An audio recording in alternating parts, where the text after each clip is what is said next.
So guys board exam का माहौल पूरी तरह से बन चुका है। अब आपके पास टाइम बहुत कम है और इस कम टाइम के अंदर एक सीरीज हम आप लोगों के लिए ला रहे हैं जो हर साल हम लोग लाते हैं कि कम टाइम के अंदर आप पूरे के पूरे चैप्टर को कैसे खत्म करोगे। आप देखोगे इस पूरे इतने बड़े चैप्टर को मैं 10 से 15 मिनट के अंदर पूरी तरह से खत्म कर दूंगा और आपको मजा भी आएगा। और ऐसा ही चाहते कि मैं बाकी सभी चैप्टर का और राहुल सर को बोलूं कि साइंस 2 के सभी चैप्टर का लेके आए, तो भाई कमेंट के बरसात और वीडियो को हर जगह ग्रुप में फैला दो। और ये है आप सभी के लिए रिवाइज करने के लिए 10 से 15 मिनट में कैसे फटाफट कर सकते हो। और अगर आप डिटेल में देखना चाहते हो तो भाई प्लेलिस्ट में चले जाओ, प्रदीप सर ने पूरे के पूरे वीडियो बनाए हैं। बट भाई एग्जाम पॉइंट ऑफ व्यू ये काफी है, समझ में आ रहा है।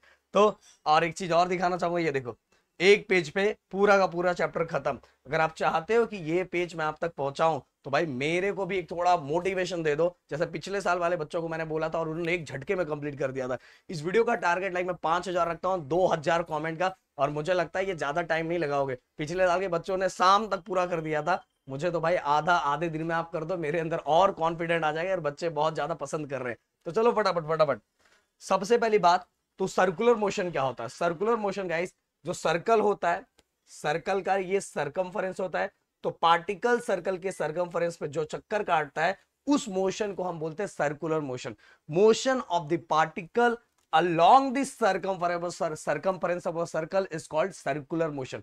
अब सेंट्रीपिटल फोर्स मतलब क्या होता है, अब आपको पता होगा ना भाई, खेत के अंदर वो एक स्ट्रिंग लिया रहता है और स्ट्रिंग के आगे स्टोन बांधा रहता है, गोल गोल गोल गोल घुमाता है। तो वहां फोर्स कहां रहता है, सेंटर की तरफ। ये मैंने पकड़ के रखा है, ये पकड़ के रखा है। और फोर्स कहां होता है, सेंटर की तरफ, डायरेक्ट टुवर्ड द सेंटर। तो बस आपको इतना याद रखना है, it is direct toward the centre of the circle, this is called centripetal force. काम खत्म। अब आगे चलते हैं फटक से। इसके बाद गाइस केपलर के total 3 law, first law, second law और थर्ड लॉ। पहले लॉ में ये बोला जाता है कि सभी प्लैनेट के ऑर्बिट, मतलब जहां प्लैनेट गोल गोल गोल को चक्कर काटते हैं, तो सभी प्लैनेट का ऑर्बिट इलिप्स होते हैं। और इलिप्स के पास हमेशा कितने फोकस होते हैं, 2 फोकस होते हैं। तो सन किसी एक फोकस पे सिचुएटेड होता है। तो मैंने क्या बोला, प्रदीप सर ने ये बोला कि जो प्लैनेट का ऑर्बिट होता है वो इलिप्टिकल ऑर्बिट होता है, ऐसा वाला ऑर्बिट होता है। और उस इलिप्स के पास कितने फोकस होते हैं, 2 फोकस होते हैं। और सन किसी एक फोकस पे सिचुएटेड होता है, बस ये याद रखो। SOF, sun at one of the foci. आपका काम हो गया। अब चलते आगे, अगला Kepler second law. Kepler second law के लिए गाइस बस सीट याद रखो। सीट मतलब sweeps equal area in equal interval of time. Sweeps equal area in equal interval of time. जब हम प्लैनेट, मान लो ये हमारा सन है और ये हमारा प्लैनेट है, इसके बीच में जब हम लाइन ज्वाइन करते हैं, और इसके अंदर बताया क्या, इसके अंदर ये बताया है कि अगर 1 घंटे में 2 किलोमीटर कवर करेगा तो दूसरे घंटे में भी 2 किलोमीटर कवर करेगा, तीसरे घंटे में भी 2 किलोमीटर कवर करेगा, चौथे घंटे में भी 2 किलोमीटर कवर करेगा। जस्ट एग्जांपल के लिए आपको बता रहा हूं। तो इस थर्ड लॉ में यही बोला है कि जो है the line joining from the planet to sun sweeps equal area in equal interval of time. Sweeps equal area in equal interval of time. और ये हमारा गया सिट्स, हो गया खत्म। अब इसके बाद गाइस थर्ड लॉ तो बहुत ज्यादा सिंपल है, बस इतना याद रखो। ये ये P मतलब होता है पीरियड, R मतलब होता है मीन डिस्टेंस। और डिस्टेंस किसके बीच की बात होगी, प्लैनेट और सन। प्लैनेट और सन हो गया ना। Square of period is directly proportional to cube of mean distance from sun to planet या प्लैनेट टू सन, दोनों मतलब एक ही होता है भाई। हो गया ना, देखो square of period is directly proportional to cube of mean distance from sun to planet. खत्म खत्म, टाटा बाय बाय। अगर इसको थोड़ा और आप एक्सप्लेन करना चाहते हो तो भाई बस ऐसा ही करना रहता है। देखो टी स्क्वायर, प्रोपोर्शनल का साइन हटाया तो इक्वल और के आ गया। और ये आर क्यूब, जब भी हम प्रोपोर्शनल का साइन हटाते हैं तो 2 चीजें लगती, इक्वल और कांस्टेंट। अब ये आ जाएगा नीचे, हो गया भाई, क्या ही है। और ये हमारा के है, हमारा कांस्टेंट। क्लियर। तो ये तीनों लॉ हमने बता दिया। अब हमारा न्यूटन थर्ड लॉ, अरे बोल रही Newton's universal gravitational constant. Newton's universal gravitational constant, देखो इसको भी कैसे याद करवाता हूं। देखो सबसे पहले मैं ऐसा लिख देता हूं,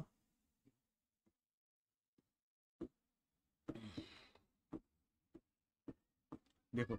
और ये दो हमारे, मान लो 2 हमारे XYZ कोई भी प्लैनेट पे 2 ऑब्जेक्ट है। तो ग्रेविटेशनल फोर्स F मतलब ग्रेविटेशनल फोर्स, और ये M मतलब mass of the earth consider कर सकते हो, और ये M2 मतलब मास ऑफ द प्लैनेट, और ये R मतलब दोनों के बीच का डिस्टेंस।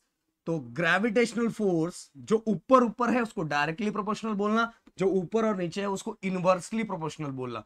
तो क्योंकि डायरेक्टली प्रोपोर्शनल मतलब दोनों साइड बढ़ेगा तो दोनों साइड बढ़ेगा, इनवर्सली प्रोपोर्शनल मतलब एक बढ़ेगा तो दूसरा कम होगा। तो gravitational force is directly proportional to product of their masses, दोनों मास, दोनों जो मास है उनका product, and inversely proportional to, ऊपर नीचे inversely proportional to square of distance between them, दोनों के बीच के डिस्टेंस को क्या करना है, स्क्वायर करना है, square of distance between them. आप बोलोगे सर इधर तो डी लिखा है, अरे भाई डी भी लिख सकते हो, आर भी लिख सकते हो, दोनों सही है। और जब भी हम प्रोपोर्शनल के साइन को हटाते हैं तो दो चीजें लगती है, इक्वल और कांस्टेंट। लग गया कांस्टेंट, m1 m2 अपन r2 हो गया। अब अगर मुझे ये फाइंड करना है तो क्या ही बात है भाई, f ये डिवाइड है आर स्क्वायर आ जाएगा, और ये m1 m2 इक्वल टू हमारा g। क्लियर? ये देखो आर डिवाइड में है तो इक्वल की साइड मल्टीप्लाई आ गया, और ये ऊपर था तो नीचे अगर हमें किसकी वैल्यू मिल गई, जी की। अगर जी का आपने को कोई यूनिट पूछे ना तो एक झटके में बता देने का। फोर्स का यूनिट क्या होता है, न्यूटन। आर मतलब डिस्टेंस, डिस्टेंस किस में मेजर करते हैं, मीटर में, तो ये मीटर स्क्वायर हो गया, और दो मास है इसलिए केजी स्क्वायर हो गया ना भाई यूनिट यूनिवर्सल ग्रेविटेशनल कांस्टेंट का। चलो आगे, मास है, मास के लिए बस भाई इतना ही याद रखो। देखो मास मतलब क्या, amount of matter present in the object, object के अंदर कितना मैटर प्रेजेंट है ये याद रखो। इसके बाद गाइस ऐसा यूनिट केजी होता है। मास कौन सी क्वांटिटी, स्केलर क्वांटिटी है। मास की वैल्यू हर जगह सेम होती, कहीं भी उठा के लेके चले जाओ, आपकी जहां मर्जी करे किसी भी प्लैनेट पे लेके जाओ, मास चेंज होता नहीं है। और वही लिखा हुआ है कि अगर हम प्लैनेट भी चेंज करते तो उसकी वैल्यू चेंज नहीं होती। इसके बाद गाइस कि अगर मास को हम बढ़ाते हैं, अगर मास को बढ़ाते हैं तो उसको इनर्शिया भी क्या होता है, इंक्रीज होता है। खत्म। और अगर आपको ये याद हो गया तो दोनों के बीच में डिफरेंस आएगा तो भी आराम से लिख दोगे।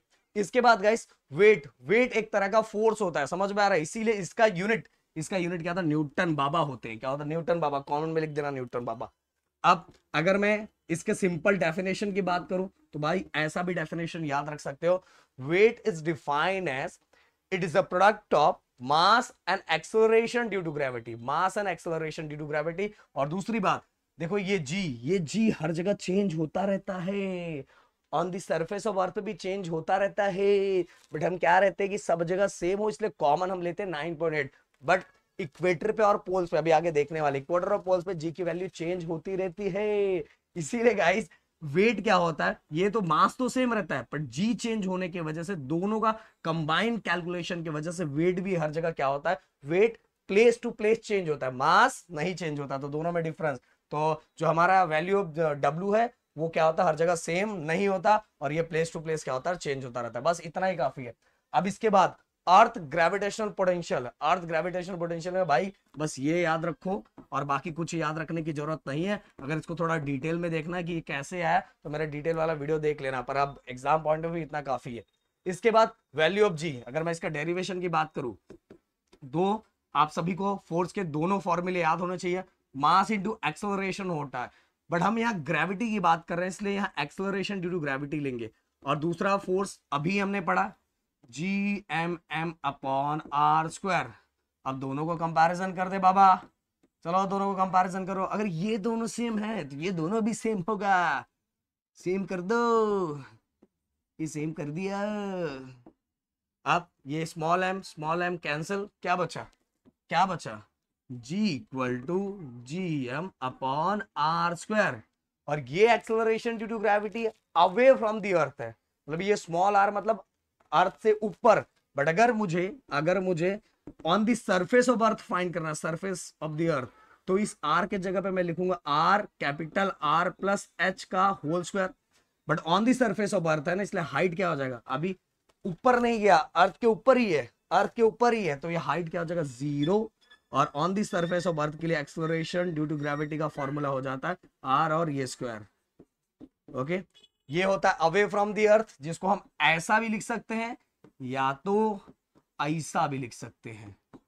और इसको थोड़ा और समझना है तो भाई जाके देख सकते हो, पर एग्जाम पॉइंट ऑफ व्यू बस इतना काफी है। अब आगे चलते हैं, वेरिएशन इन वैल्यू ऑफ जी।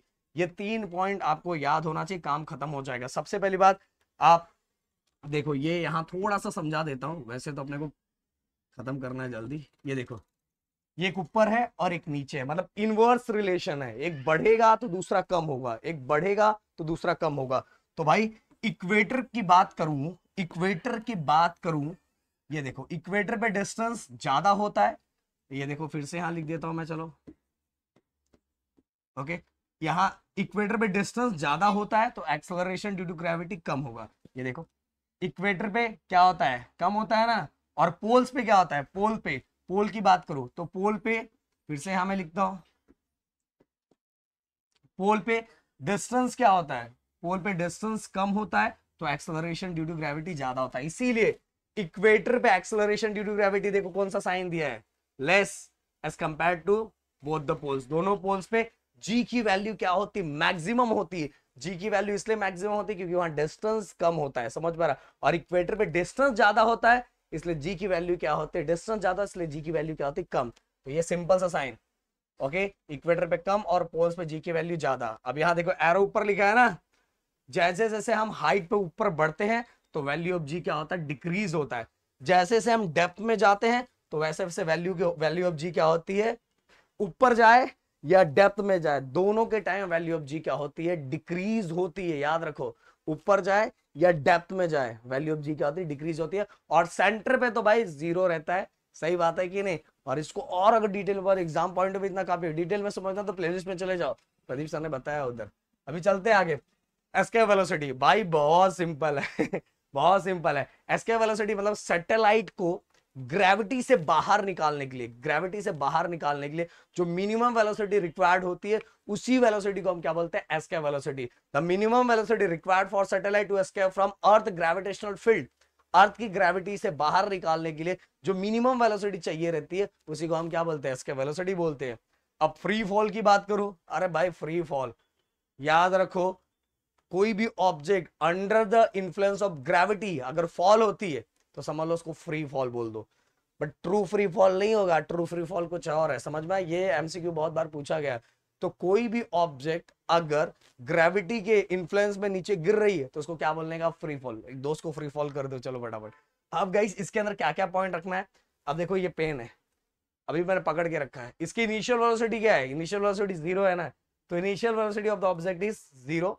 और जैसे हम इसको छोड़ते हैं इसकी जो इसका जो एक्सेलरेशन ड्यू टू ग्रेविटी के कारण इसका जो वेलोसिटी है धीरे धीरे इंक्रीज होने लगता है, ओके, स्पीड बढ़ने लगता है।